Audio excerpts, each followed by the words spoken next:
Hello అందరికీ welcome to our channel. ఈరోజు వీడియోలో దిల్ పసంద్ని బేకరీ స్టైల్లో ఈజీగా ఏ విధంగా చేసుకోవాలో టేస్టీగా ఈ వీడియోలో అయితే చూసేయండి. ఈ ప్రాసెస్లో ట్రై చేయండి, చాలా ఈజీగా తొందర అయిపోతుంది, చాలా టేస్ట్ అయితే ఉంటుంది. కంపల్సరీ ట్రై చేయండి. దీనికోసం అయితే మనం ఒక బౌల్లో 1 కప్పు మైదా పిండి తీసుకొని చిటికెడు సాల్ట్ వేసుకోవాలి, 1/2 స్పూన్ బేకింగ్ సోడా వేసుకొని మనం 2 టేబుల్ స్పూన్ల నెయ్యిని లేదా నూనెని వేడి చేసుకొని వేసుకోవాలి.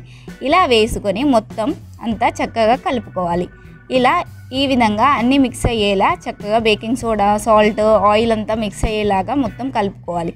ఇలా ఈవెన్గా కలుపుకున్న తర్వాత మనమైతే ఇప్పుడు కొన్ని పాలు యాడ్ చేసుకుంటూ చపాతీ పిండిలాగా అయితే కలుపుకోవాలి. గట్టిగా కలుపుకోవాలండి, మెత్తగా కలుపుకోకూడదు. చపాతీ పిండిలాగా అయితే గట్టిగా కలుపుకొని మనం మూత పెట్టుకొని పక్కన పెట్టుకోవాలి. ఒక 10 to 15 మినిట్స్ అయితే పక్కన పెట్టుకోవాలండి. ఇలా చక్కగా గట్టిగా ఉండాలి పిండి. ఈ విధంగా చపాతీ చేసుకునేటప్పుడు గట్టిగా వచ్చేలాగా కలుపుకొని మూత పెట్టుకొని పక్కన పెట్టుకోవాలి. ఇప్పుడు వేరొక బౌల్ తీసుకొని దీంట్లో 1 కప్పు కోకోనట్ పౌడర్, కొబ్బరి పౌడర్ మెత్తగా గ్రైండ్ చేసుకొని వేసుకోవాలి. దీంట్లో టూటీ ఫ్రూటీ ఒక 4 టేబుల్ స్పూన్లు వేసుకొని కొంచెం డ్రై ఫ్రూట్స్ కొన్ని యాడ్ చేసుకోవాలి. వేసుకొని మనం షుగర్ పౌడర్ అయితే 1/2 కప్పు షుగర్ పౌడర్ని కూడా యాడ్ చేసుకోవాలి. యాడ్ చేసుకున్న తర్వాత దీంట్లో కొంచెం యాలకుల పౌడర్ కూడా యాడ్ చేసుకోవాలండి. యాడ్ చేసుకొని కొంచెం మెల్ట్ చేసుకున్న గీని అయితే వేసుకోవాలి. ఈ విధంగా నెయ్యి వేసుకొని మొత్తం ఈ ఇంగ్రీడియంట్స్ అన్నీ చక్కగా కలుపుకోవాలి. అంతా ఈ విధంగా మొత్తం మిక్స్ చేసుకొని పక్కన పెట్టుకోవాలి. ఈ స్టఫ్ని మాత్రం పక్కన పెట్టుకొని ఇప్పుడైతే ఒక కుక్కర్లో లేదా మందపాటి గిన్నెలో మనం ఇసుక పోసుకొని ఈ విధంగా స్టవ్ పైన పెట్టి హీట్ చేసుకోవాలి. చేసుకున్న తర్వాత మనం నానబెట్టుకున్న ఈ చపాతీని పిండిని అయితే మంచిగా కలుపుకోవాలి. కలుపుకొని దీన్ని అయితే చపాతీలలో లాగా చేసుకోవాలండి.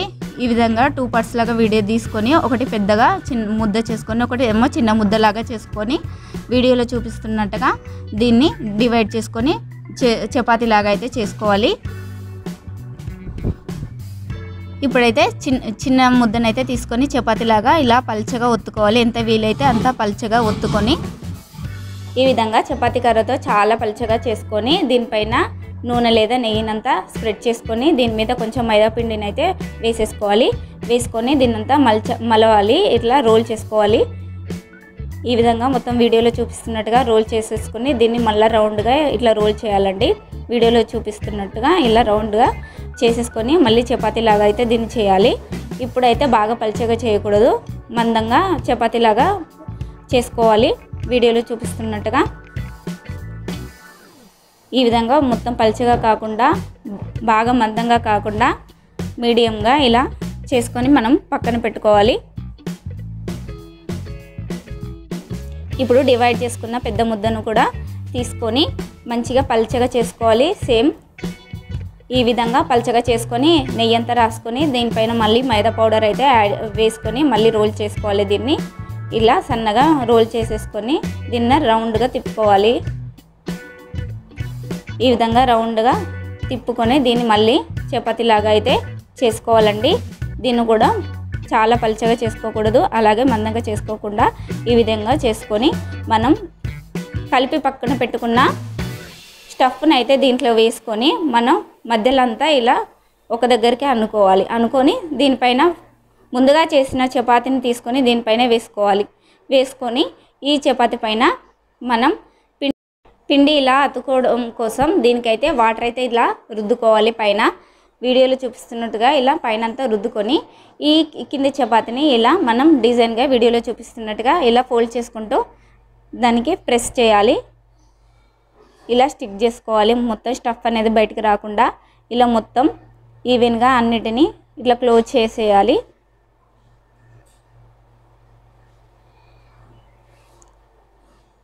ఈ విధంగా అన్ని సైడ్స్ ఈ విధంగా క్లోజ్ చేసేసుకొని మనం ఒక్కసారి ఇలా నెమ్మదిగా అంతా స్టఫ్ అంతా ఈవెన్గా వచ్చేలాగా మెల్లగా ఇట్లా 2 చేతులతోని ప్రెస్ చేయాలి, గట్టిగా అనకూడదు. ఇలా చేసుకున్న తర్వాత మనమైతే ఆయిల్ అయితే పైన కొంచెం రుద్దుకోవాలండి. ఆయిల్ లేదా బటర్ని రుద్దుకొని ఒక ప్లేట్ తీసేసుకొని దానికంతా ఆయిల్ అయితే రుద్దుకోవాలి. రుద్దుకొని దీన్ని ఈ దిల్ పసందని దాంట్లో వేసుకొని మనం ముందే వేడి చేసుకున్న ఇసుక గిన్నెలో అయితే మనం ఈ ప్లేట్ని అయితే ఉంచుకోవాలి. ఉంచుకొని 50 minutes మంచిగా కాలిన తర్వాత మళ్ళీ వేరే ప్లేట్లోకి తీసుకొని రివర్స్ చేసేసుకొని మళ్ళీ పెట్టుకొని మళ్ళీ ఒక 15 to 20 మినిట్స్ అయితే వేడి చేసుకోవాలి. అంతే, మనకైతే దిల్ పసంద్ అయితే రెడీ అయిపోతుంది. దీన్ని మళ్ళీ మూత తీసుకొని కొంచెం నూనె అయితే పైన రుద్దుకోవాలండి. రుద్దుకొని ఈ విధంగా రుద్దుకొని మళ్ళీ మూత పెట్టుకోవాలి. ఒక 5 మినిట్స్ తర్వాత తీసేసుకుని మనం మొత్తం చల్లారాక మనకు నచ్చిన షేప్లో అయితే కట్ చేసుకోవాలి. అంతే, మనకైతే దిల్ పసంద్ అయితే బేకరీ స్టైల్లో చాలా చక్కగా వస్తుంది. చూడండి ఎంత చక్కగా వచ్చిందో పొంగుతూ. కంపల్సరీ ట్రై చేయండి. ఇదైతే మొత్తం చల్లారాక కట్ చేసుకొని తింటే చాలా చాలా అయితే టేస్టీగా అయితే ఉంది. సేమ్ బేకరీ స్టైల్లో మనం తీసుకునే బయట దొరికే దిల్ పసంద్ టైపే టేస్ట్ అయితే ఉంది. ఇప్పుడైతే మొత్తం చల్లారాక మనకు నచ్చిన షేప్లో ఈ విధంగా కట్ చేసుకొని తినండి. పిల్లలు పెద్దలు చాలా ఇష్టంగా తింటారు. కంపల్సరీ ట్రై చేయండి.